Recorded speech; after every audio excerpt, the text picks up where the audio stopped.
नमस्कार। आज जो हम final account of banking company से क्वेश्चन सॉल्व करने जा रहे हैं उसकी जो लिंक है आपको डिस्क्रिप्शन बॉक्स में दी गई है। उस लिंक को आप क्लिक करना है, क्वेश्चन डाउनलोड कर लेना है और अच्छे से पढ़ लेना है। क्वेश्चन में दिया हुआ है कि सिक्योरिटी बैंक लिमिटेड का जो ऑथराइज कैपिटल है वो 10 लाख रुपीज है और वो डिवाइड होता है इक्विटी शेयर में ऑफ ₹100 ईच और उसका ट्रायल बैलेंस एज ऑन 31 मार्च 2020 हमें दिया गया है। उसके साथ साथ हमारे पास एडिशनल इन्फॉर्मेशन है और जिससे हमें प्रिपेयर करना है profit and loss account for the year ended 31 March 2020 and balance sheet. तो हम यहाँ सबसे पहले हम प्रॉफिट एंड लॉस अकाउंट बनाएंगे और उसके बाद हम बैलेंस शीट बनाएंगे। तो यहाँ पे प्रॉफिट एंड लॉस का फॉर्मेट और उससे रिलेटेड जो शेड्यूल है मैंने बना लिया है। अब इसमें जो भी इंफॉर्मेशन हम पुट करना स्टार्ट करते हैं। यहाँ पे सबसे पहला इंफॉर्मेशन दिया हुआ है इंटरेस्ट एंड डिस्काउंट। तो इंटरेस्ट एंड डिस्काउंट कहाँ चला गया? इंटरेस्ट अर्न में चला गया। तो हम यहाँ पे लिख रहे हैं interest and discount. Interest and discount की अमाउंट दी हुई है 4 लाख रुपीज। हमको याद रखना है अगर opening rebate on bill discounted है तो हमें प्लस करना है और closing rebate on bill discounted है तो माइनस करना है। तो जब हम एडजस्टमेंट चेक करेंगे तो यहाँ पे दिया हुआ है rebate on bill discounted 2000 rupees and on 31 March 2020 closing है तो हम यहाँ पे उसको क्या कर देंगे? माइनस करेंगे। Rebate on bill discounted amount दिया हुआ है 2000 रुपीज, तो हमने माइनस किया। यहाँ पे अमाउंट आ रहा है 3,98,000 रुपीज। उसके बाद एडिशनल इंफॉर्मेशन में एक और चीज दिया हुआ है interest accrued on investment. Interest accrued on investment income हो गई, इंटरेस्ट इनकम हो गई। तो हम उसको शेड्यूल नंबर 13 में लिख रहे हैं interest accrued on investment given है 11,500। नेक्स्ट इंफॉर्मेशन पढ़ेंगे तो यहाँ पे दिया हुआ है प्रॉफिट एंड लॉस अकाउंट का ओपनिंग बैलेंस दिया हुआ है 75,000 रुपीज। तो हम उसको लिख रहे हैं यहाँ पे schedule profit and loss account में। उसके बाद दिया हुआ है रेंट रिसीव्ड अदर इनकम है तो शेड्यूल नंबर 14 में हम लिख रहे हैं रेंट रिसीव्ड अमाउंट दिया हुआ है 10,000 रुपीज। उसके बाद दिया हुआ है कमीशन दिया हुआ है 90,000 रुपीज।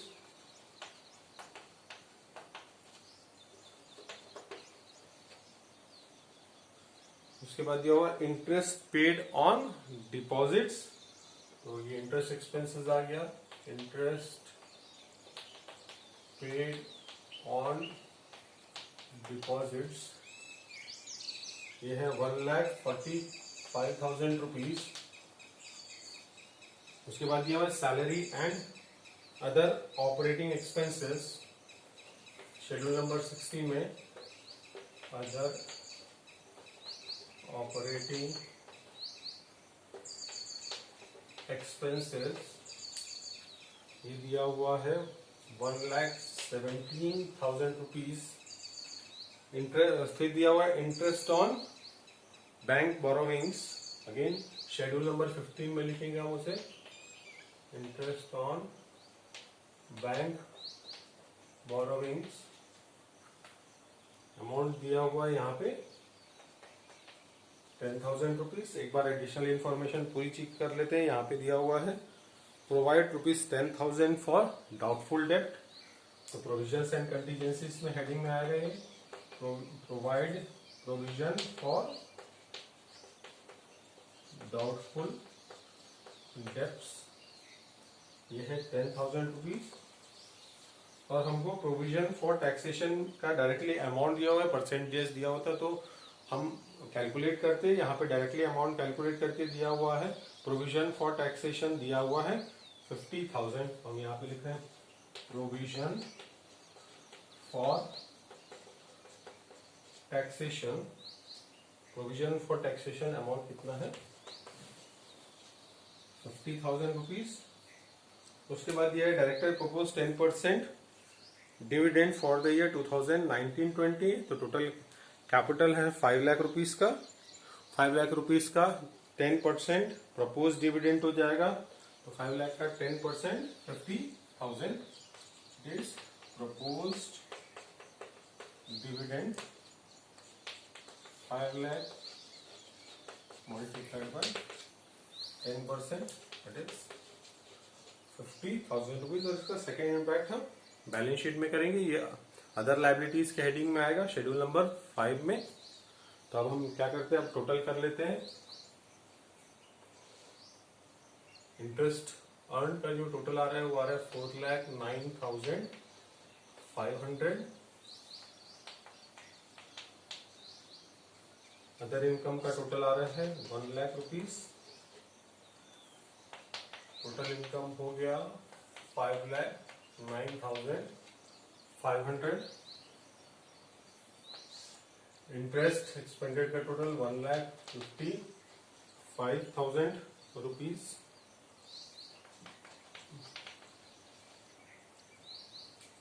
ऑपरेटिंग एक्सपेंसेस का टोटल आ रहा है 1,17,000 rupees. And provisions and contingencies का टोटल आ रहा है 60,000। हमने इसको लिख दिया। अब इसका टोटल कर लेते हैं। Total of expenditure 1,55,000 plus 1,17,000 plus 60,000, ये आ रहा है 3,32,000 रुपीज। हमारा जो इनकम है वो ज्यादा है, एक्सपेंडिचर कम है, तो हमारा प्रॉफिट हो गया। और हमको याद रखना है जितना भी करंट ईयर का प्रॉफिट होगा उसका 25% हमें स्टैट्यूटरी रिजर्व में ट्रांसफर करना है। तो 5,09,500 माइनस 3,32,000, ये आ रहा है 1,77,500। और 1,77,500 का 25% transfer to statutory reserve 44,375।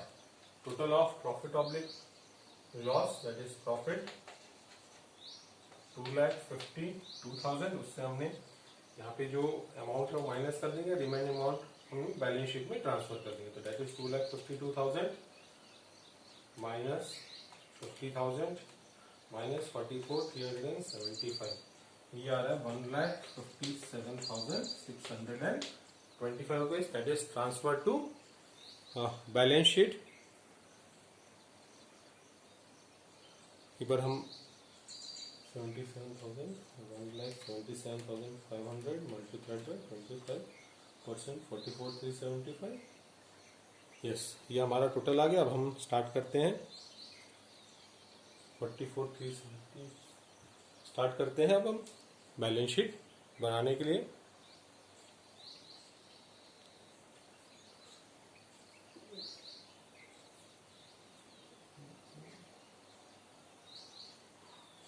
Plus होगा, गलत हो गया। तो एक बार फिर से देख लेते हैं। यहाँ पे जो प्रॉफिट ऑब्लिक लॉस का टोटल है 1,77,500 प्लस 75,000, तो यहाँ है 2,52,500 और 500 का अमाउंट बढ़ने के बाद यहाँ पे आएगा 1,58,125 रुपीज। अब हम स्टार्ट करते हैं हमारा प्रिपरेशन ऑफ बैलेंस शीट। तो हम पहले पूरे फॉर्मेट्स बना लेते हैं, पूरे शेड्यूल्स बना लेते हैं और उसके बाद फिर हम क्वेश्चन सॉल्व करेंगे। अब हम स्टार्ट करने जा रहे हैं बैलेंस शीट। पूरा फॉर्मेट के बैलेंस शीट के फॉर्मेट बना लिए और प्रॉफिट एंड लॉस अकाउंट से हमने बैलेंस ऑफ P&L अकाउंट लिख लिया है, जो कि है शेड्यूल 2 रिजर्व एंड सरप्लस के हेडिंग के अंदर आएगा। और जितना भी हमने 25% ऑफ करंट ईयर प्रॉफिट जो स्टैट्यूटरी रिजर्व में ट्रांसफर किया उसको भी हमने यहाँ पे रिजर्व एंड सरप्लस के हेडिंग में लिख लिया 44,375 रुपीज। अब हम स्टार्ट करते हैं रेस्पेक्टिव शेड्यूल में इंफॉर्मेशन पुट करना। तो सबसे पहला दिया वो issued and subscribe capital that is 5 lakh rupees. तो हम यहाँ पे लिख रहे हैं इशूड एंड सब्सक्राइब कैपिटल है 5 लाख रुपीज का, that is 5000 shares of ₹100 each, total आ गया 5 लाख रुपीज। हम इसको क्लोज कर देते हैं। तो हमारे को यहाँ पे देखना है कि पेड अप कैपिटल कितना बताया नहीं है, तो जितना ही इशूड एंड सब्सक्राइबर उतना ही पेड अप कैपिटल है। तो हमने लिखा called up paid up capital, that is again 5000 shares of ₹100 each, that is 5 lakh rupees. और कैपिटल का जो टोटल आ गया वो कितना आ गया 5 लाख। नेक्स्ट दिया हुआ है premises less depreciation. Premises other asset है, शेड्यूल नंबर 11 में लिखेंगे हम यहाँ पे प्रीमिसेस 2 लाख रुपीज। उसके बाद दिया हुआ है office car, again other asset, office car 50,000 rupees.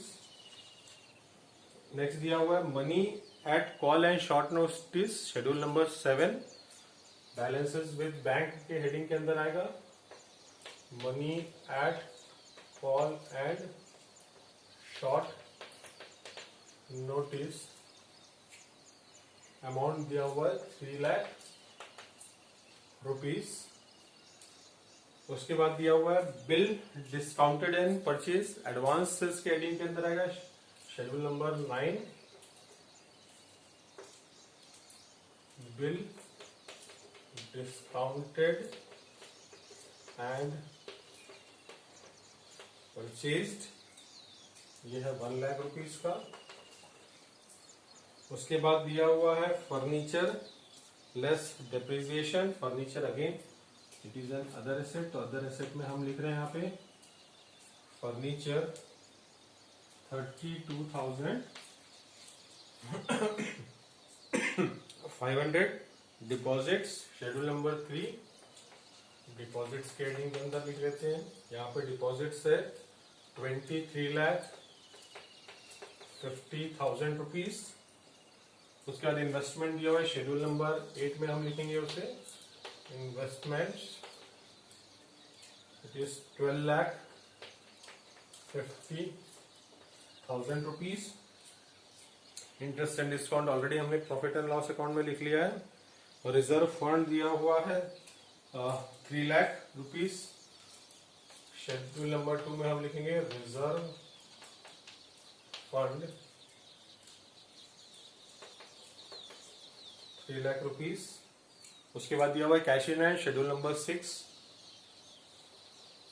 Cash in hand 1,83,000, और साथ में हमको जो एडजस्टमेंट हमने सॉल्व किया उसको भी हमको याद रखना है।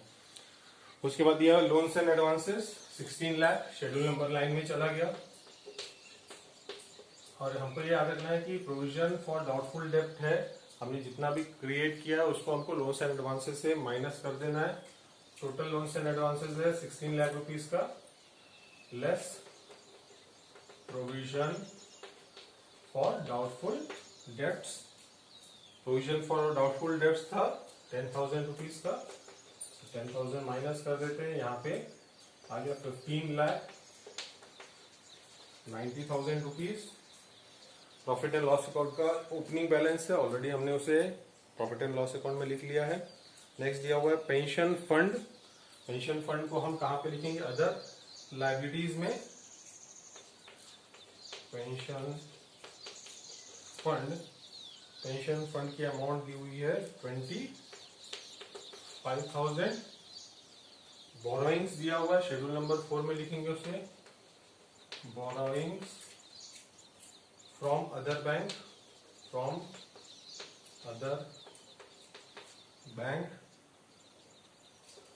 4 lakh. Rent received other income था, शेड्यूल नंबर 14 में हमने उसे लिख लिया। अनक्लेम्ड डिविडेंड अदर लायबिलिटी है, शेड्यूल नंबर 5 में आएगा।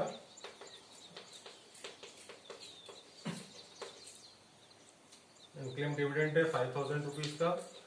कमीशन उसको भी हमने लिख लिया शेड्यूल नंबर 14 में। Cash with reserve bank of India schedule number 6 cash with RBI 1,47,500। Interest paid on deposit schedule number 15 में हमने लिख लिया है। Salary and operating expenses schedule number 16 में लिख लिया। Interest on bank borrowing schedule number 15 में, और नॉन बैंकिंग एसेट बच गया, नॉन बैंकिंग एसेट चला गया अदर लायबिलिटीज में। हमने यहाँ लिखा नॉन बैंकिंग एसेट है, ये जाएगा अदर एसेट में। नॉन बैंकिंग एसेट्स ये है 20,000 रुपीज का। अब हम एडजस्टमेंट देख लेते हैं। सबसे पहला एडजस्टमेंट दिया हुआ है rebate on bill discounted, advance income है, हम उसको कहाँ पे लिखेंगे, अदर लायबिलिटीज में लिखेंगे। Rebate on bill discounted, rebate on bill discounted है 2,000 रुपीज का। प्रोवाइड फिर बोला 10% और डॉटफुल डेट, तो हमने उसको प्रोविजंस एंड कंटीजेंसीज के हेडिंग के अंदर लिख लिया, और दूसरा हमने लोन्स एंड एडवांसेस से क्या कर दिया, उसे माइनस कर दिया। फिर बोला create a provision of 50% of for taxation, तो ये आ गया अदर लायबिलिटीज में, provision for taxation 50,000 rupees. Director ने डिविडेंड प्रपोज किया है 10% का, प्रपोज डिविडेंड वो भी अदर लायबिलिटीज में आएगा।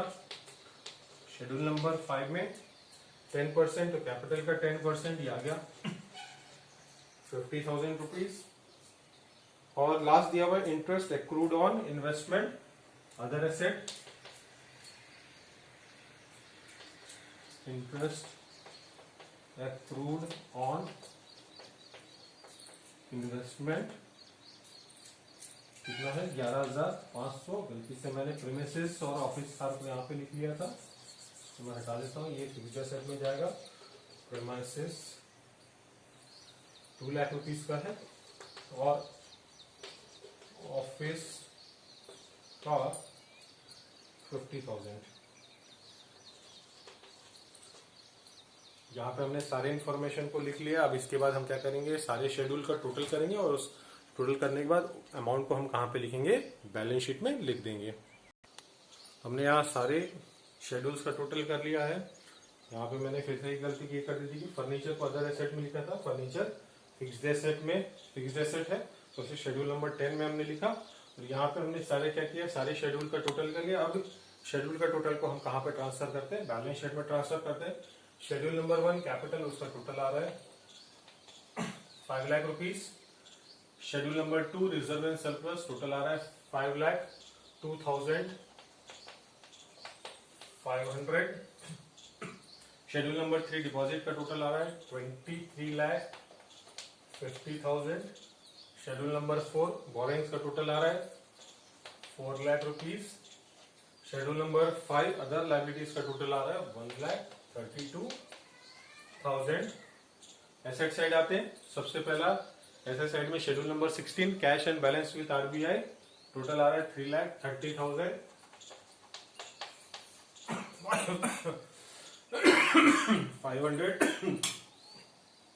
शेड्यूल नंबर 7 का टोटल है 3 lakh rupees. Schedule number 8 investment का टोटल है 12,50,000। शेड्यूल नंबर 9 एडवांसेस का टोटल है 16,90,000 rupees. Schedule number 10 fixed asset का टोटल है 2,82,500। और लास्ट शेड्यूल नंबर 11 का टोटल है 31,500 रुपीज। कंटीजेंट लायबिलिटी और बिल्स फॉर कलेक्शन की कोई भी इंफॉर्मेशन नहीं दी गई है। अब हम टोटल करते हैं बैलेंस शीट का। सबसे पहले liability side capital and other liabilities 5 lakh plus 5,02,500 plus 23,50,000 plus 4 lakh plus 1,32,000। ये आ रहा है आपका टोटल 38,84,500। 38,84,500। एसेट्स का टोटल करते हैं 3,30,500 plus 3,30,500 plus 12,50,000 plus 16,90,000 plus 2,82,500 plus 31,500। इसका भी टोटल जो आ रहा है वो आ रहा है 38,84,500। तो करीबन यहाँ पे 16 शेड्यूल, प्रोविजंस एंड कंटीजेंसीज और बैलेंस शीट और प्रॉफिट एंड लॉस अकाउंट का फॉर्मेट, यहाँ पे हमको इतने फॉर्मेट्स बनाने पड़ते हैं। अगर हमने ये बना लिया अच्छे तरीके से, हमको याद है, तो ये क्वेश्चन आराम से सॉल्व हो जाएगा। थोड़ा लेंथी क्वेश्चन है बट उतना टफ नहीं है। तो आज के क्लास के लिए इतना ही। नेक्स्ट क्लास में हम नेक्स्ट क्वेश्चन सॉल्व करते हैं। Thank you.